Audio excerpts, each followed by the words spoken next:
Hello friends, very good morning.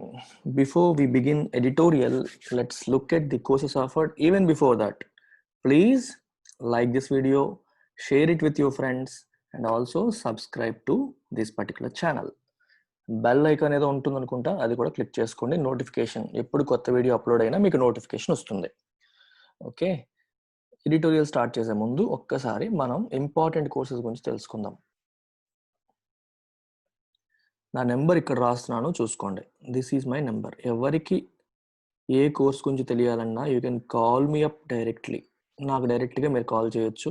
This is my number. So courses తీసుకుంటే రెండు important courses గురించి మాట్లాడదలుచుకున్నాను.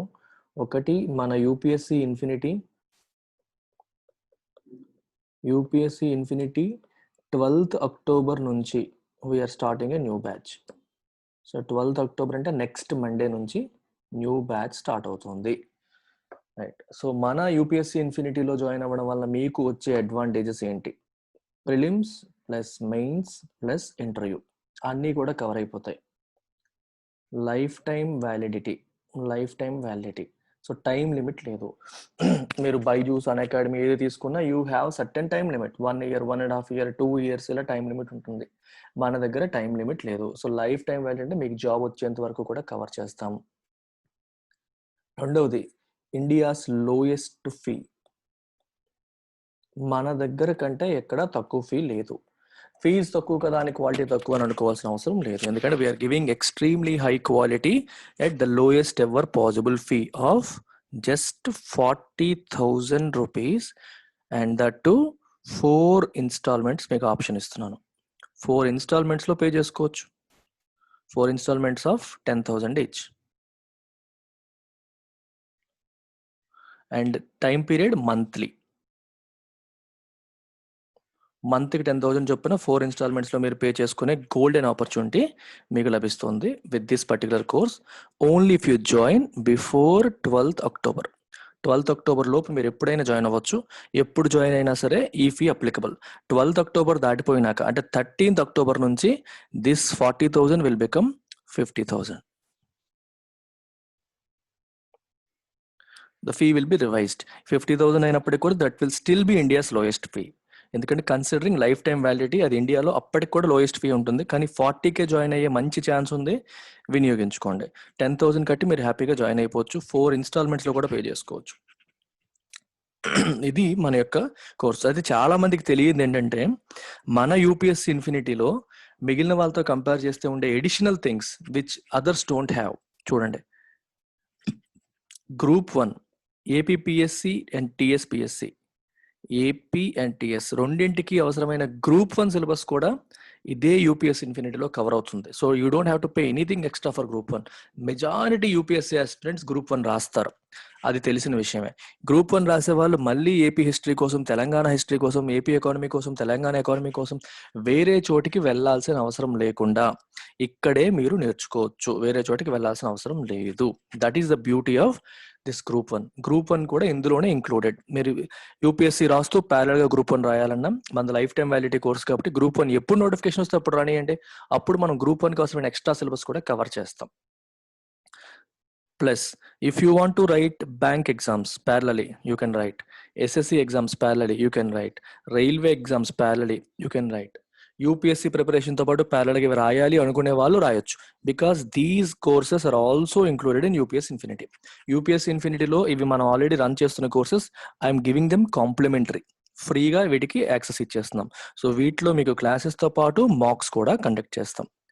You get everything. Full కోర్స్లో ఏవైతే facilities ఉన్నాయో అన్నీ వస్తాయి. ప్లస్ సీసాట్ అనేది మరి చెప్పక్కర్లేదు. CSAT is also included in this. CSAT కోసం సెపరేట్ పేమెంట్ ఏమీ అవసరం లేదు. ప్రతి ఒక్కటి life time validity. And courses classes చెప్పడాలు చాలా మంది డౌట్లు అడుగుతారు. సార్ ఎన్సీఆర్టీస్ చదువుకుని రావాలా అని అడుగుతారు. ఎన్సీఆర్టీస్ చదవకపోయినా సరే మీరు జాయిన్ కావచ్చు. ఏమాత్రం ఎన్సీఆర్టీస్ చదవని వాళ్ళు, అర్థం కాని వాళ్ళు, ఇబ్బంది పడుతున్న వాళ్ళు still you can join and begin with our classes. మన క్లాసెస్ ఎన్సీఆర్టీస్ చదవకపోయినా అర్థం అవుతాయి. అంత బేసిక్ స్టాండర్డ్ నుంచి ఫండమెంటల్స్ నుండి కవర్ చేయడం అనేది జరుగుతుంది. అలా నేర్చుకునేటప్పుడు మీకు చాలా బాగా అర్థమవుతాయి. తర్వాత మీరు ఎన్సీఆర్టీస్ చదవండి. ఫస్ట్ క్లాసెస్ వినండి, తర్వాత ఎన్సీఆర్టీ చదవండి, రిఫరెన్స్ బుక్స్ మన ఫ్యాకల్టీ సజెస్ట్ చేసే రిఫరెన్స్ బుక్స్ చదవండి, చాలా చక్కగా అర్థమవుతాయి. ఏమీ బ్యాక్గ్రౌండ్ లేకుండా ఎన్సీఆర్టీ చదవడం వల్ల చాలా మందికి అర్థం కాక సఫర్ అవుతున్నారు. ఆ ప్రాబ్లం కూడా ఇక్కడ సాల్వ్ అయిపోతుంది. So this is the beauty of UPSC infinity. A doubts ఉన్నా సరే just call me up on this number. మీరు పేమెంట్ చేసేటప్పుడు కూడా ఇదే నెంబర్కి గూగుల్ పే ఆర్ ఫోన్పే చేయాలి. నెంబర్ నోట్ చేసుకోండి. ప్రతిసారి లైవ్లో నన్ను అడుగుతూ ఉంటారు, మీ నెంబర్ ఏంటి సార్, మీ నెంబర్ ఏంటి అని. ప్రతి క్లాస్లో కూడా నా నెంబర్ చెప్తున్నాను. Note it down. మీకు ఎప్పుడు అవసరం అయితే అప్పుడు కాల్ చేయండి. So this is about UPS infinity. 12th October start అవుతుంది. మీరు ఏ రోజు ఇవాళ జాయిన్ అవ్వాలన్నా జాయిన్ అయిపోవచ్చు. ఇవాళ నుంచి క్లాసులు అటెండ్ అవ్వాలని అటెండ్ అవ్వచ్చు. క్లాసెస్ జరుగుతూనే ఉన్నాయి. 12th October నుంచి we are starting a fresh. So ఎవరికి డౌట్స్ ఉన్నా సరే మీరు కాల్ చేయొచ్చు. Right? This is about UPSC Infinity. Then the second most important course, very interesting course that we are launching from tomorrow itself. రేపటి నుంచే start అవుతుంది ఇంకో కోర్సు, అది కూడా చెప్తాను వినండి. Very important, very useful. That is UPSC current affairs. UPSC current affairs రేపటి నుంచి స్టార్ట్ అవుతుంది, which is 6th October. So tomorrow will be the first live class. UPSC current అఫైర్స్లో ఏమేమి వస్తాయి? First daily Hindu analysis. Daily Hindu analysis ప్రతిరోజు Hindu paper end to end cover చేయడం అనేది జరుగుతుంది. దీంతో పాటు you will also get 3 live sessions. 3 live sessions alternate days జరుగుతాయి. Tuesday, Thursday and Saturday. 3 days మీకు 3 లైవ్ సెషన్స్ జరుగుతాయి. ఈ లైవ్ సెషన్స్లో మీకు డౌట్ క్లియరెన్స్, హిందూ అనాలిసిస్ మీద మీరు పేపర్లో చదివే కరెంట్ అఫైర్స్ పైన ఏమైనా డౌట్స్ ఉంటే ఇందులో క్లియర్ చేసుకోవచ్చు. రెండవది ఎంసిక్యూస్ ఎక్స్ప్లెనేషన్. అంటే అర్థం ఏంటంటే మనకి ప్రతిరోజు కూడా ఒక 10 ఎంసిక్యూస్ పెడతారు. మనం ప్రతిరోజు టెస్ట్ పెడుతూ ఉంటాం. ఓకే, డైలీ మాక్ టెస్ట్ ఉంటుంది, రోజుకి 10 ఎంసిక్యూస్. ఆ ఎంసిక్యూస్ 2 రోజులు కలిపితే 20 అవుతాయి. ఆ 20 మల్టిపుల్ చాయిస్ క్వశ్చన్స్ కూడా ఇప్పుడు మండే ట్యూస్డేవి కలిపి ట్యూస్డే రోజు, వెడ్నెస్డే థర్స్డేవి కలిపి థర్స్డే రోజు, ఫ్రైడే సాటర్డేవి కలిపి సాటర్డే రోజు కవర్ చేయడం అనేది జరుగుతుంది. ఎక్స్ప్లెనేషన్ జరుగుతుంది. అది MCQs explanation. So daily current affairs, doubt clearance plus MCQs explanation జరుగుతుంది అనమాట. ఇది కాకుండా 1 లైవ్ సెషన్, ఇది సండే రోజు జరుగుతుంది, for mains answer writing based on current affairs. Current affairs based answer writing Monday రోజు, ఎవ్రీ సండే జరుగుతుంది. So all these are taken up by Sairam sir. మన కరెంట్ అఫైర్స్ సార్ ఎవరైతే ఉన్నారో ఆ సారే వీటిని టేకప్ చేస్తారు. వీటి గురించి మీకు ఏమైనా డౌట్స్ ఉన్నా, ఈ కోర్సు గురించి ఏవైనా ఎలా చెప్తారు, ఎవరు చెప్తారు, ఏ రకంగా చెప్తారని ఏవైనా డౌట్స్ ఉంటే I'm giving Sairam sir number here, 8500671913. మీరు సార్కి డైరెక్ట్గా కాల్ చేయండి, ఏం ప్రాబ్లం లేదు. ఆయనే హ్యాండిల్ చేస్తారు. మీకు ఏ డౌట్ ఉన్నా కోర్స్ పరంగా ఈ సార్కి కాల్ చేయండి, క్లియర్ చేసుకోండి. మీ డౌట్ క్లియర్ అయితే జాయిన్ అవ్వండి. And this we're offering at an inaugural price of just 5,000 rupees. UPSC ఇన్ఫినిటీలో జాయిన్ అయితే ఇది ఫ్రీ. మీకు కరెంట్ అఫైర్స్కి సెపరేట్గా పే చేస్తాం, ఎందుకంటే యూపీఎస్సీ ఇన్ఫినిటీ కవర్స్ ఎవ్రీథింగ్. ఇంకా మరేమీ చూడక్కర్లా. యూపీఎస్సీ ఇన్ఫినిటీ జాయిన్ కాలేం సార్, అంత బడ్జెట్ లేదు, ఓన్లీ కరెంట్ అఫైర్స్ కావాలనుకునే వాళ్ళకి ఇది హెల్ప్ అవుతుంది. 5,000కే మీరు జాయిన్ కావచ్చు. పేమెంట్ చేయాలంటే నా నెంబర్కి గూగుల్ పే ఆర్ ఫోన్పే చేయాలి. రేపటి నుంచి క్లాసెస్ స్టార్ట్ అయిపోతున్నాయి. Don't waste your time. All classes live as well as recorded. Live classes ఉంటాయి. లైవ్ మిస్ అయిన వాళ్ళు హ్యాపీగా రికార్డెడ్ వినొచ్చు. సో మిస్ అవ్వడానికి ఏమీ లేదు. That's the beauty of UPSC current affairs.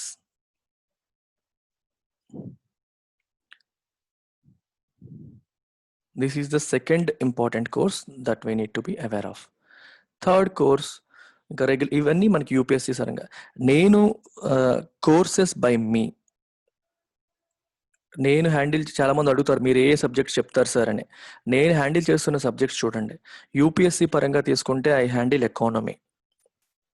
You can join this course any time. Fee is 7,000 rupees. ఇందాక చెప్పిన అన్ని మీకు వ్యాలిడిటీ, లైఫ్ టైం వ్యాలిడిటీ ఉంటుంది.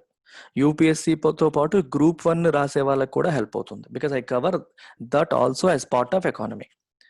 సో ఈ ఎకానమీలో మీకు UPSC plus group 1, TSPSC and APPSC group 1 కూడా కంబైన్ అవుతుంది at just 7,000 rupees. Lifetime వ్యాలిడిటీతో వస్తున్న కోర్స్ ఇది. ఎకానమీతో పాటు నేను కవర్ చేస్తున్న ఇంకొక course polity. If you are interested, you can join Polity also at 7,000 rupees.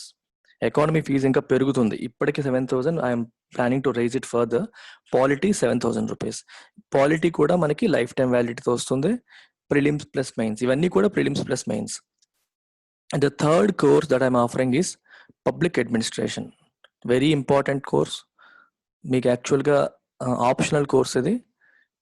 Public administration course అనేది 20,000 రూపీస్ ఫీజు. ఇది ప్యూర్లీ మెయిన్స్ కోర్స్ కాబట్టి దీంట్లో what you call live plus recorded sessions, వీటితో పాటు ఆన్సర్ రైటింగ్ ప్రాక్టీస్, ఇవన్నీ కూడా మీకు అందుబాటులో వస్తాయి. 20,000 రూపీస్ మీరు 4 ఇన్స్టాల్మెంట్స్లో పే చేయొచ్చు. 4 into 5,000 చొప్పున మీరు పే చేయొచ్చు.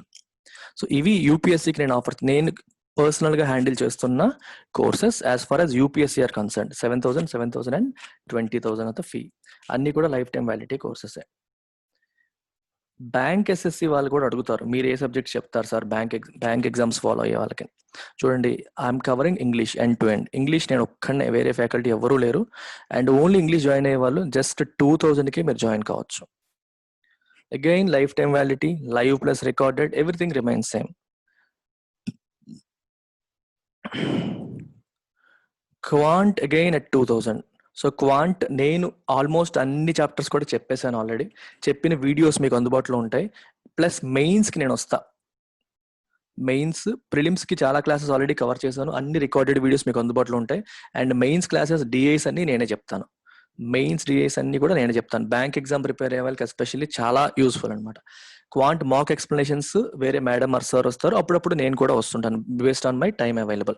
అయితే నా మెథడాలజీస్ మీకు అందుబాటులో ఉంటాయి, ఎందుకంటే నేను చెప్పిన ప్రతి చాప్టర్ నేను కవర్ చేశాను. All those videos are available. And నేను మెయిన్స్ చెప్తుంటాను కాబట్టి మీకు ఎప్పుడు డౌట్స్ ఉన్నా క్లియర్ చేసుకోవచ్చు, మీరు భయపడాల్సిన అవసరం లేదు. అలాగే రీజనింగ్లో I cover critical reasoning part. Critical reasoning అంటే స్టేట్మెంట్స్, అజంప్షన్స్, స్టేట్మెంట్స్, కన్క్లూజన్స్, ఇవన్నీ కూడా నేనే కవర్ చేస్తాను. రైట్. సో ఇవన్నీ కూడా నేను కవర్ చేస్తున్న కోర్సెస్. మీరు ఇందులో ఏ కోర్స్ అన్నా జాయిన్ కావచ్చు. నేను కవర్ చేస్తున్నాను కాకుండా జనరల్గా we have a course called bank infinity. Bank infinity అనేది 5,000కి ఆఫర్ చేస్తున్నాం. ఈ 5,000లో బ్యాంక్ ఎగ్జామ్కి అవసరమైన ప్రతి ఒక్కటి కవర్ అవుతుంది. బ్యాంక్ ఎగ్జామ్స్కి అవసరమైంది. సో చాలా యూస్ఫుల్ కోర్స్ అది. 5,000కి మాత్రమే అందించేస్తున్నాం ఇది. So that's about it guys. Bank, SSC plus RRB కలిపిన కోర్స్ ఉంది. 3 కలిపిన కోర్స్ అయితే మనకి 7,000. All these courses are life time validity courses. And this is my number. You can note down and call me up any time and clear your doubts. So let's begin our editorial. ఇప్పటికే చాలా delay అయింది, editorial start చేసేద్దాం.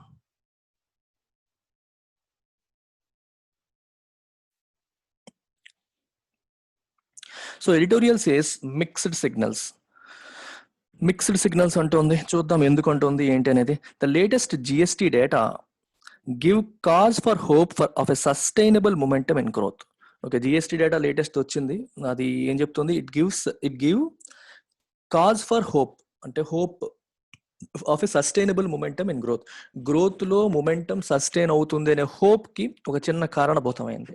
So బేసికల్గా GST collections అనేవి చూడండి సెప్టెంబర్లో చాలా బాగున్నాయి. 95,480 crores వచ్చాయి. అండ్ ఇంతకు ముందు ప్రీ పాండమిక్ లెవెల్స్, పాండమిక్ రాకముందు ఎట్లా అయితే ఉండేవో ఆ రకంగా మంచి కలెక్షన్స్ వచ్చాయి సెప్టెంబర్లో. దానివల్ల ఫ్యూచర్లో కూడా ఇలా ఉంటుంది అని చెప్పి ఒక చిన్న హోప్, అంటే మంచి రోజులు మళ్ళీ వచ్చేసాయి, గ్రోత్ మొమెంటమ్ అనేది సస్టైన్ అవుతుంది. సస్టైన్ అంటే అర్థం ఏంటంటే ఏబుల్ టు బి మెయింటైన్డ్. ఇది సెప్టెంబర్లో వచ్చింది, అక్టోబర్లో, డిసెంబర్లో అలాగే మెయింటైన్ అవుతుందని ఒక చిన్న హోప్కి ఈ కలెక్షన్స్ అనేవి ఒక కారణం అయ్యాయి. In these pandemic hit times, pandemic తో సఫర్ అవుతున్న ఈ రోజుల్లో, when most economic news has been grim అంటే గ్లూమీ, సారో అంటే బాధ కలిగించేలాగా ఉంది, డల్ గా ఉంది ఎకనామిక్ న్యూస్ అంతా కూడా. The latest GST data give cause for some hope. ఇలాంటి హోప్లెస్ సిచ్యువేషన్ లో ఒక హోప్ ని, ఎడారిలో మనకి ఒక చిన్న ఒయాసిస్ లాగా, చిన్న ఆశ కల్పించేలాగా ఈ డేటా వచ్చింది. ఆల్బిట్ కాషియస్, ఆల్బిట్ అంటే ఆల్దో, కాషియస్ అంటే కొంచెం జాగ్రత్తగా, ఎందుకంటే మనకి ఇప్పుడు వచ్చింది కదా అని చెప్పి వెంటనే మనం ఎక్సైట్ అయిపోయి అంతా సెటరేట్ అయిపోయింది అనుకోవడానికి లేదు. రైట్. సో అందుకే అన్నాడు albeit cautious, especially to policy makers overseeing beleaguered public finances. ఇక్కడ బేసికల్గా ఇది పక్కన పెట్టి చదవండి. 2 కామాల మధ్యలో వచ్చేది, 2 గీతల మధ్యలో, 2 ఎం డాష్ల మధ్యలో వచ్చేది ఇప్పుడు కూడా పక్కన పెట్టి చదివితే మీకు ఈజీగా ఉంటుంది. చదువుదాం ఒకసారి. In these pandemic hit times when most economic news has been grim, the latest GST data give cause for some hope. ఇది వదిలేసి చదవండి. హోప్ ఎవరికి? Especially to policy makers overseeing beleaguered public finances. Public finance అంటే అర్థం ఏంటి? గవర్నమెంట్కి వస్తున్న revenues, expenses ఇవన్నీ కూడా. So revenue receipts, capital receipts చూసే వాళ్ళందరూ ట్యాక్స్ల నుంచి ఎంత వస్తుంది ఏంటని చూసుకునే గవర్నమెంట్ అఫీషియల్స్ అందరికీ కూడా బిలీగర్డ్ అంటే అర్థం ఏంటి? బాగా దెబ్బతిన్నా, డ్యామేజ్డ్, సఫర్ అవుతున్నా. ఏవి సఫర్ అవుతున్నాయి? Public finances. రెవెన్యూస్ అనేవి సఫర్ అవుతున్నాయి ఎందుకంటే ట్యాక్సులు తగ్గిపోయి, ఫస్ట్ ఆఫ్ ఆల్ ప్రొడక్షన్ తగ్గిపోయింది. ప్రొడక్షన్ తగ్గిపోవడం వల్ల దానిపైన వచ్చే ఆదాయం తగ్గిపోయింది గవర్నమెంట్కి. ఎందుకంటే సేల్స్ అయితేనే కదా ట్యాక్స్లు వస్తాయి. సో సేల్స్ లేవు, రెవెన్యూ లేదు, గవర్నమెంట్ సఫర్ అవుతుంది. ఇలా సఫర్ ఓవర్సీయింగ్ అంటే దీన్ని మానిటర్ చేస్తున్న, దీన్ని సూపర్వైజ్ చేస్తున్న పాలసీ మేకర్స్. పాలసీ మేకర్స్ అంటే గవర్నమెంట్ అఫీషియల్స్. వీళ్ళంతా కూడా పాలసీని సెట్ చేసేవాళ్ళు. వీళ్ళందరికీ ఒక హోప్ ఇచ్చింది ఈ డేటా అనేది చెప్తున్నారు ఇక్కడ. Gross revenue collections from GST scaled a 6-month high of 95,480 crores in September. Last 6 months lo ide high. The first time in the current fiscal year when the tax receipts exceeded year earlier periods figure. ఈ current physical ఇయర్లో అంటే April నుంచి start అయిన ఈ financial ఇయర్లో మొట్టమొదటిసారి ఏదైనా ఒక నెలలో గత సంవత్సరం అదే నెలలో ఉన్న రెవెన్యూస్ కంటే ఎక్సీడ్ అయ్యిందంటే ఇదే ఫస్ట్ టైం. ఏప్రిల్లో పెరగలేదు, మేలో పెరగలేదు, జూన్లో పెరగలేదు, జూలైలో పెరగలేదు, ఆగస్టులో పెరగలేదు. సెప్టెంబర్లో మొట్టమొదటిసారి 2019 సెప్టెంబర్లో వచ్చిన రెవెన్యూ కంటే ఎక్కువ రెవెన్యూ వచ్చింది. ఎర్లియర్ పీరియడ్స్ ఫిగర్ అంటే అర్థం అది. Clearly with lockdown restrictions having been significantly eased. Lockdown restrictions remove చేసేసారు కదా ఇప్పుడు ఆల్మోస్ట్ అన్ని. ఇప్పుడు October 15th నుంచి అయితే ఇంకా ఏవీ లేవు. ఆల్మోస్ట్ అన్ని కూడా రెస్ట్రిక్షన్స్ రిమూవ్ చేసేసారు. Economic activity appears to have regained some momentum as people strive to reclaim a semblance of normality and businesses rush to restock inventory ahead of the peak consumption season in festival marked October and November. Okay, economic activity appears to have regained some momentum. Economic activity అనేది కొంచెం మొమెంటమ్ని మళ్ళీ తీసుకొచ్చినట్టుంది, కొంచెం కదలికి వచ్చింది, దాంట్లో regain చేసేసుకుంది. As people strive to reclaim a semblance of normality. ప్రజలు కూడా ఈ లాక్డౌన్లో ఉండి అన్నిటికీ దూరం అయ్యి నార్మల్ లైఫ్ కావాలి అని పరిగెడుతున్నారు. సో సెంబ్లెన్స్ అంటే ఒక అవుట్వర్డ్ అపియరెన్స్ అనమాట. అట్లీస్ట్ ఇంతకుముందు ఎలా ఉండేవాళ్ళమో అలాగే ఉండాలని చెప్పి ప్రజలు మళ్ళీ ప్రయత్నాలు చేస్తున్నారు. ఏవైతే కొనకుండా, ఖర్చు పెట్టకుండా దాచుకున్నారో మళ్ళీ ఖర్చు పెట్టడం మొదలు పెట్టారు. బయటికి వెళ్లకుండా ఇళ్లలో ఉన్నారో మళ్ళీ ఇప్పుడు బయటికి వెళ్ళడం మొదలు పెట్టారు. సో బిజినెసెస్ అనేవి మళ్ళీ మనీ జనరేట్ చేయడం అనేది మొదలైంది. And businesses also rush to restock inventory. ఎందుకంటే మన ఇండియాలో దసరా టైం అనేది peak consumption season. Festival offers అన్ని అప్పుడే వస్తాయి. ఎవరన్నా ఫ్రిడ్జ్లు కొనాలన్నా, ఏం కొనాలన్నా, ఏం చేయాలన్నా, కార్లు కొనాలన్నా, ఏం కొనాలన్నా దసరా టైంలో కొంటారు. దసరా మంచి రోజు, ఆ రోజు వాడాలని చెప్పి కొంటారు. అలాగే మనకి ఇప్పుడు ఆన్లైన్ ఈ-కామర్స్ కానీ, షాప్స్ కానీ, వీళ్ళంతా కూడా ఆ టైంలోనే మ్యాక్సిమం ఆఫర్స్ తీసుకొస్తారు. సో తక్కువ ప్రైస్కి మంచి ఆఫర్స్ వస్తాయి, ఎక్కువ మంది కొనే సీజన్ అది. అందుకోసం అక్టోబర్కి అవసరమైన దానికోసం ముందు నెలలోనే రీస్టాక్ చేసుకున్నారు ఇన్వెంటరీని. ఇప్పుడు ఒక ఎలక్ట్రానిక్ షాప్ కొనాలనుకోండి, ముందు రోజే కదా, ముందు నెలలో కొనేసుకొని స్టాక్ రెడీ పెట్టుకుంటారు. ఎందుకంటే సేల్స్ పీక్ సేల్స్ అయ్యే టైంలో స్టాక్ లేకుండా ఉండే పరిస్థితి ఉండకూడదు కాబట్టి. ఈ ఎక్కువ మంది ఇలా కొనడం వల్ల కూడా మనకి జిఎస్టీ రెవెన్యూస్ బాగా పెరగడం కనిపిస్తుంది. Other high frequency indicators including automobile wholesales and the survey based PMI for manufacturing both for September reflected this push to build up stocks. Okay, automobile wholesales మరియు survey based purchasing managers index అనేది చాలా important manufacturing లో. ఇది ఒక survey అనమాట. ఈ survey ఏం చేస్తుందంటే నెల బిగినింగ్ లోనే మాట్లాడతారు, నెల అయిన తర్వాత కాదు, ముందే మాట్లాడతారు. So what are your plans for purchases this month అని చెప్పి ప్రతి పెద్ద మ్యానుఫ్యాక్చరింగ్ ప్లాంట్ లో ఉన్న పర్చేసింగ్ మేనేజర్ ని సర్వే చేస్తారు. మీ హోప్ఫుల్నెస్ ఏంటి, మీరు ఎలా చూస్తున్నారు, ఈ మంత్ ని పాజిటివ్గా ఉంటుంది అనుకుంటున్నారా, నెగిటివ్గా అనుకుంటున్నారా, మీరు పర్చేజెస్ చేస్తున్నారా చేయట్లేదని చెప్పి కొన్ని ఆబ్జెక్టివ్ క్వశ్చన్స్ ఉంటాయి. ఆ క్వశ్చన్స్ కి వాళ్ళు ఇచ్చిన ఆన్సర్స్ బట్టి అప్కమింగ్ మంత్ ఎలా ఉండబోతుంది అని చెప్పి ఫోర్కాస్ట్ చేస్తారు ఈ సర్వే ద్వారా. సో ఈ సర్వే కూడా హోప్ఫుల్ గా ఉండింది. ఇన్ఫాక్ట్ ఆ సర్వేలో కూడా reflected this push to buildup stocks. ఆ సర్వేలోనే తెలిసింది ఓకే సెప్టెంబర్ లో వీళ్ళు స్టాక్స్ అనేవి మళ్ళీ బిల్డప్ చేసుకోబోతున్నారనే విషయం అప్పటికే అర్థమైంది. ద IHS మార్కెట్, ఇది వీళ్ళు చేస్తారు సర్వే. సర్వే చేసేది వీళ్ళు. Manufacturing PMI reading was at its highest in more than 8 years as accelerated increases in new orders and production buoyed by the sector's outlook. అర్థమవుతా? ఈ మ్యానుఫ్యాక్చరింగ్ PMI రీడింగ్ అనేది last 8 years లో highest ఉందంట. Last 8 years లోనే highest ఉంది. ఎందుకంటే అంత positive optimism మళ్ళీ కనిపిస్తుంది. ఎందుకంటే చాలా ఎక్కువ, ఎందుకంటే రెండు రకాలు, మామూలుగా ఉండేదానికంటే ఎక్కువ వస్తుంది. ఎందుకంటే లాస్ట్ 3-4 months నుంచి కొనాలనుకునే వాళ్ళందరూ ఒకేసారి వస్తారు, పర్చేజెస్ చేద్దాం అనుకునే వాళ్ళందరూ ఒకేసారి వస్తారు, వాయిదా వేసుకునే వాళ్ళందరూ ఒకేసారి వస్తారు. అందువల్ల ఈ మంత్ లో విపరీతమైన సేల్స్ జరిగే అవకాశాలు ఉంటాయని చెప్పి ఈ ఇండెక్స్ ఈ మ్యానుఫ్యాక్చరింగ్ కంపెనీస్ ఉన్న పర్చేసింగ్ మేనేజర్స్ కూడా ఐడెంటిఫై చేశారు. సో కాబట్టి they are also getting ready for that.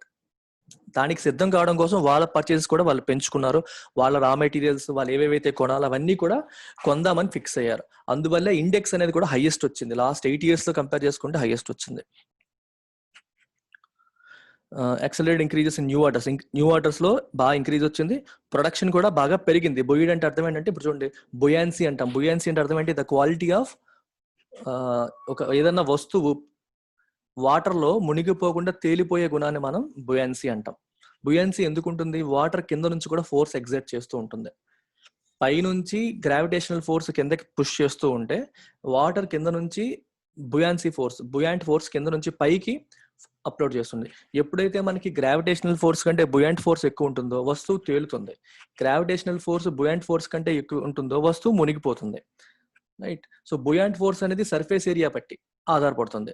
ఇప్పుడు మనకి మనం చాలా సార్లు వింటూ ఉంటాం కదండి, వాటర్లో గుండు సూదేసాం అనుకోండి మునిగిపోతుంది. ఎందుకంటే వాటర్తో కాంటాక్ట్ లో ఉన్న స్పేస్ చాలా తక్కువ, చాలా చిన్న పోర్షన్ మాత్రమే వాటర్తో కాంటాక్ట్ లో ఉంటుంది.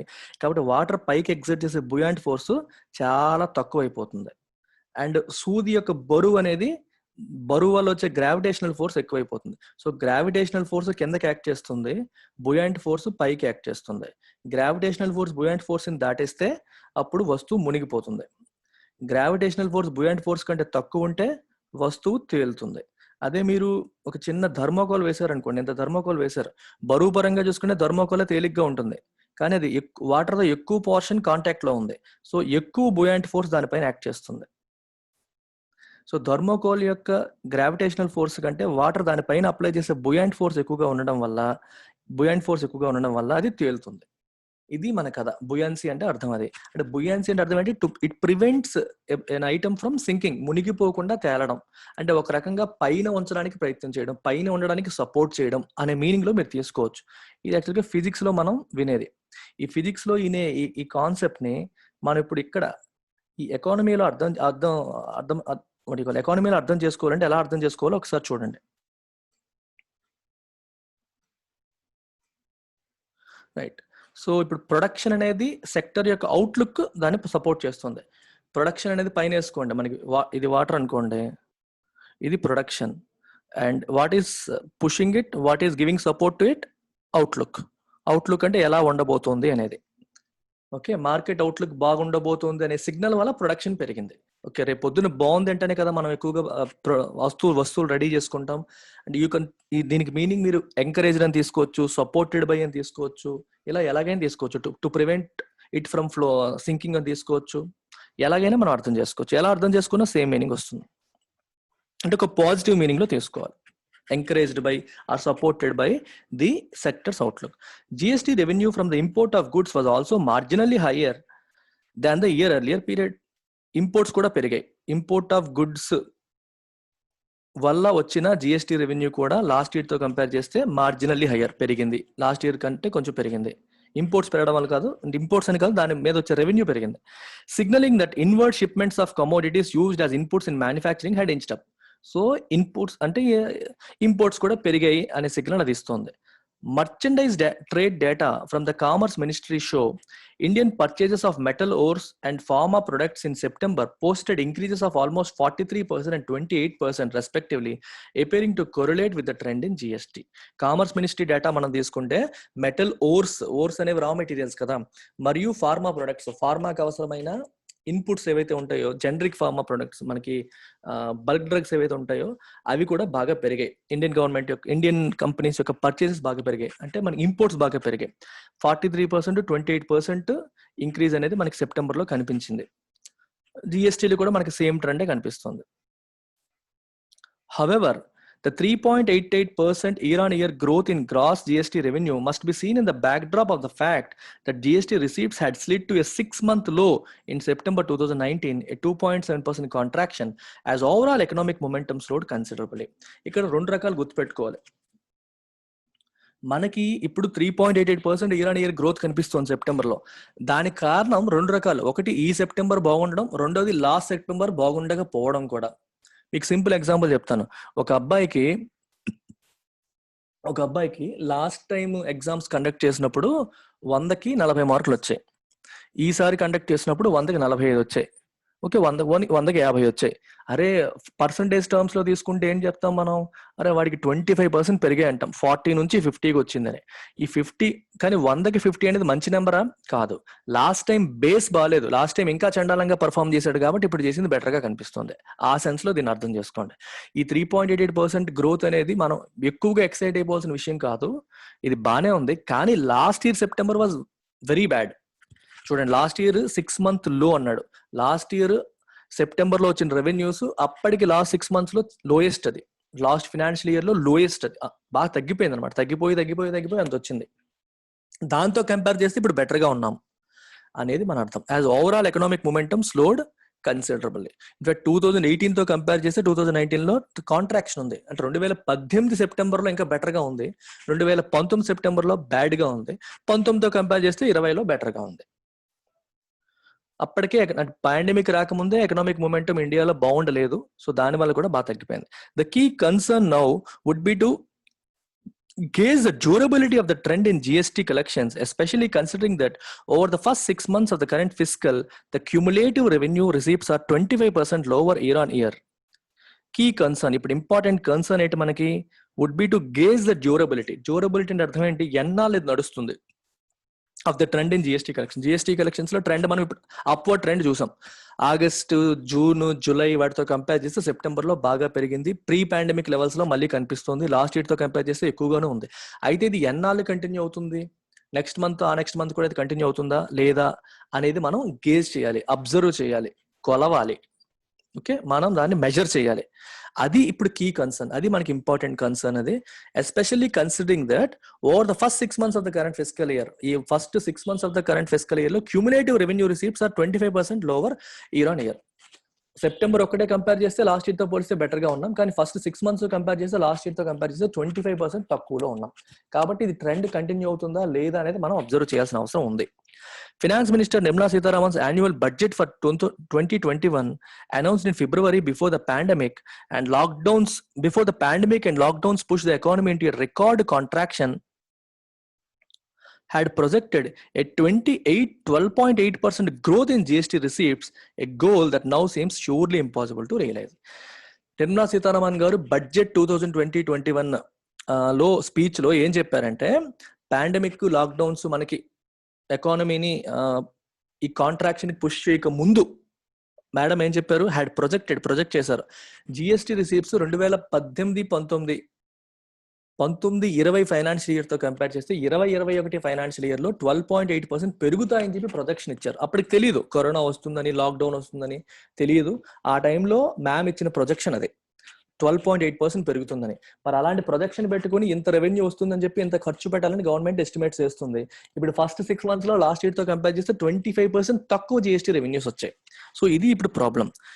విత్ జిఎస్టీ కౌన్సిల్ ఇప్పుడు చూస్తుంటే మీకు ఆ టార్గెట్ అనేది షూర్లీ ఇంపాసిబుల్ టు రియలైజ్. అది నిజమయ్యడానికి అవకాశం ఏమాత్రం కనిపించట్లేదు.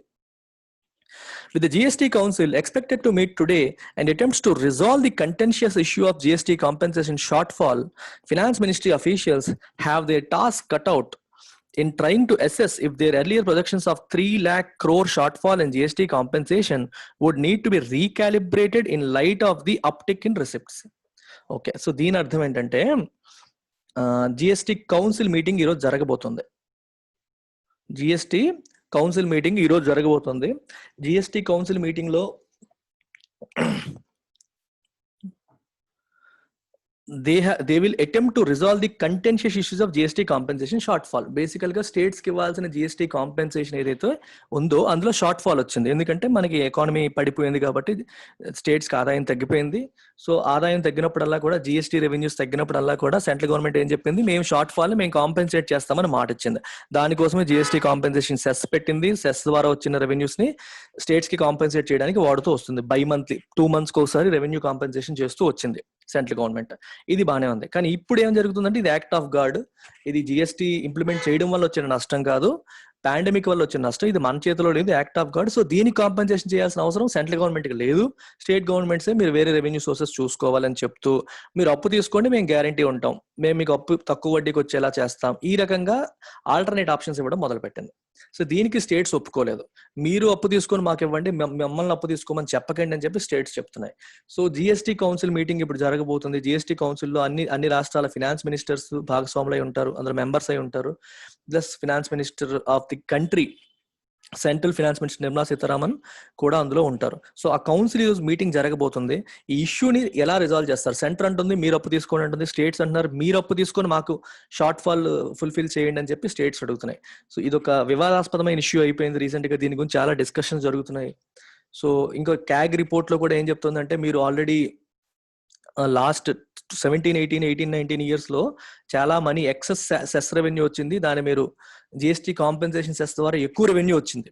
కానీ ఆ రెవెన్యూని స్టేట్స్ కి ఇవ్వకుండా అది మీరు ఉంచేశారు. పబ్లిక్ అకౌంట్ కి ట్రాన్స్ఫర్ చేయాలి, అది దానికి రిజర్వ్ ఫండ్ కి ట్రాన్స్ఫర్ చేయాలి. రిజర్వ్ ఫండ్ కి ట్రాన్స్ఫర్ చేయకుండా మీరు మెయిన్ అకౌంట్ లోనే కన్సాలిడేట్ ఫండ్ ఆఫ్ ఇండియాలోనే ఉంచడం జరిగింది అని చెప్పి కూడా ఆరోపణ వచ్చింది. మొన్న సాటర్డే ఎడిటోరియల్లో నేను డీటెయిల్ గా చెప్పాను దీని గురించి. ప్రొఫెసర్ గోవిందరావు గారు 14th ఫినాన్స్ కమిషన్ లో మెంబర్ అయిన ఆయన రాసిన మంచి ఆర్టికల్, ఇది చాలా బ్యూటిఫుల్ ఆర్టికల్. ఎవరైనా చదవకపోతే సాటర్డే ఎడిటోరియల్ అనాలిసిస్ పక్క 100% చదవాలి. చాలా మంచి నాలెడ్జ్ వస్తుంది మీకు పబ్లిక్ ఫైనాన్సెస్ గురించి, గవర్నమెంట్ పాలసీ గురించి, గవర్నమెంట్ ఎలా ఆలోచిస్తుంది అనే విషయంలో మాకు మంచి పర్స్పెక్టివ్ వస్తుంది. అందులో క్లియర్ గా చెప్పారు, సెస్ రెవెన్యూని ఐడియల్ గా పబ్లిక్ అకౌంట్స్ లో రిజర్వ్ ఫండ్స్ క్రియేట్ చేసి దానికి ట్రాన్స్ఫర్ చేయాలి. అలా ట్రాన్స్ఫర్ చేయకుండా కన్సాలిడేట్ ఫండ్ ఆఫ్ ఇండియాలోనే ఉంచేశారు. దానివల్ల రెవెన్యూ ఎక్కువగా కనిపిస్తుంది, దానివల్ల డెఫిసిట్ తక్కువగా కనిపించింది. డెఫిసిట్ తక్కువగా చూపించేందుకు గవర్నమెంట్ ఈ పని చేసింది అని చెప్పి ఆయన ఆరోపణ చేయడం అనేది జరిగింది. రైట్. సో ఇది ఈ ఇష్యూ ఉంది. ఈ ఇష్యూ టైంలో ఇప్పుడు మీటింగ్ జరుగుతుంది. Finance ministry officials have their task cutout. Task cutout అంటే ఒక డిఫికల్ట్ టాస్క్ ఉంది వాళ్ళ ముందు. ఎందుకంటే ఈ ఇష్యూని రిజాల్వ్ చేయాలి. ఎలా అంటే సెంట్రల్ గవర్నమెంట్ కోపం, అలా చెప్తే స్టేట్ గవర్నమెంట్స్ కి కోపం. సో ముందు నుయ్యి వెనక గొయ్యిలాగా. సో అది విడవమంటే పాము కోపం, కరవమంటే కప్ప కోపం అంటారు చూడండి, అలా ఉంది పరిస్థితి. ఎటువైపు వెళ్తే ఏమవుతుంది అన్నట్టుగా ఉంది పరిస్థితి. And in trying to assess if their earlier projections of 3 lakh crore shortfall in GST compensation would need to be recalibrated. ఇంతకు ముందు 3 లక్షల కోట్లు జిఎస్టీ షార్ట్ ఫాల్ ఉండవచ్చు ఈ సంవత్సరం అని చెప్పి గవర్నమెంట్ ఎస్టిమేట్ చేసింది. 3 లక్షల కోట్లు షార్ట్ ఫాల్ ఉండొచ్చు ఎస్టిమేట్ చేసింది. కానీ ఇప్పుడు రిసీప్ట్స్ లో అప్టిక్ కనిపిస్తుంది, పెరగడం మొదలైంది కదా రిసీప్ట్స్ లో. సో కాబట్టి మేబీ అది మళ్ళీ రీకాలిబ్రేట్ చేయాలేమో. To think about it again. Recalibrate అంటే అర్థం ఏంటి? To think about or do about something again. ఇంతకు ముందు ఒక పర్టికులర్ లాజిక్ తో మనం అనుకున్నాం. ఇప్పుడు రిసీప్ట్స్ పెరిగాయి కాబట్టి, సెప్టెంబర్ లో రెవెన్యూస్ బాగా పెరిగాయి కాబట్టి మళ్ళీ ఒకసారి క్యాలిక్యులేట్ చేయడం బెటర్ ఏమో. 3 లక్షల కోట్ల కంటే తక్కువే ఉండొచ్చేమో. అందుకని చెయ్యాలా వద్దా అని కూడా వాళ్ళు ఆలోచించుకోవాలి. రీకాలిబ్రేట్ చేసి ఈ ప్రాబ్లమ్ ఎలా సాల్వ్ చేయాలని చెప్పి మన ఫినాన్స్ మినిస్ట్రియల్ అఫీషియల్స్ ఆలోచించాలి. Reasonably accurate prognostication for the tax collection trend for the second half may well hold the key to untangling this logjam over the ways to fund the shortfall and the center state trust deficit it has created. Beautiful sentence. Reasonably accurate prognostification అంటే అర్థం ఏంటి? Forecasting. Simple గా తీసుకోండి. Prognosis అంటే ఒక మీకు డాక్టర్ల పరంగా చెప్తాను చూడండి. మెడికల్ టర్మినాలజీలో డయాగ్నోసిస్, ప్రోగ్నోసిస్ 2 పదాలు మనం వింటారు. డయాగ్నోసిస్ అంటే అర్థం ఏంటి మీకు విందాం. ఒక డాక్టర్ గారి దగ్గరికి పేషెంట్ వచ్చాడు. పేషెంట్ వచ్చినప్పుడు డాక్టర్ గారు ఏంటి ప్రాబ్లమ్స్, సిమ్టమ్స్ ఏంటి అని అడుగుతారు. సిమ్టమ్స్, ఆయన పేషెంట్ హిస్టరీ అవన్నీ చూసిన తర్వాత డాక్టర్ గారు ఒక గెస్ చేస్తారు, మీ ప్రాబ్లం ఇది అయ్యి ఉండవచ్చు అని. Okay, based on the information given. దాన్ని మనం ప్రోగ్నోసిస్ అంటాం. మన దగ్గర ఉన్న ఇన్ఫర్మేషన్ తో ఫ్యూచర్ లో ఇలా అవ్వవచ్చు అని చెప్పడాన్ని ప్రోగ్నోసిస్ అంటారు. Then what is diagnosis? Okay, ఈ ప్రోగ్నోసిస్ కన్ఫర్మ్ చేసుకోవడం కోసం టెస్టులు రాస్తారు. ఎందుకంటే మన గెస్ వర్క్ బట్టి ట్రీట్మెంట్ ఇవ్వకూడదు, కన్ఫర్మేషన్ ఉండాలి. అందుకోసం టెస్టులు రాస్తారు. ఆ టెస్టులు రాసి ఆ రిపోర్ట్లు చూస్తే కన్ఫర్మ్ అవుతుంది. దాన్ని డయాగ్నోసిస్ అంటాం. Based on the test results మనం చెప్పేది diagnosis, based on the symptoms చెప్పేది ప్రోగ్నోసిస్. అంటే అంతా దట్ ఈస్ ద డిఫరెన్స్. అంటే మొత్తం అయిపోయింది, టెస్టులు చేసిన తర్వాత చెప్పడం ఈజీ కదా, టెస్టులు చేయకముందే చెప్పడం కష్టం. అలాగే ఇప్పుడు కూడా ఇయర్ అయిపోయిన తర్వాత ఎంత వచ్చింది అంత అయిపోయింది అనేది ఈజీ, మనకి చెప్పేస్తాం అయిపోయిన తర్వాత, అవ్వక ముందు చెప్పడం అది. అందుకే ఇది ప్రోగ్నోసిస్ లేదా ప్రోగ్నాస్టిఫికేషన్, ఒక రకంగా ఫోర్కాస్ట్. జరగబోయేది నెక్స్ట్ 6 months కి ఎంత రెవెన్యూస్ ఉండవచ్చు అని చెప్పే ఈ ఫోర్కాస్ట్ అనేది యాక్యురేట్ గా మనం ప్రొజెక్ట్ చేయగలిగితే అది చాలా ఇంపార్టెంట్. ఎందుకు?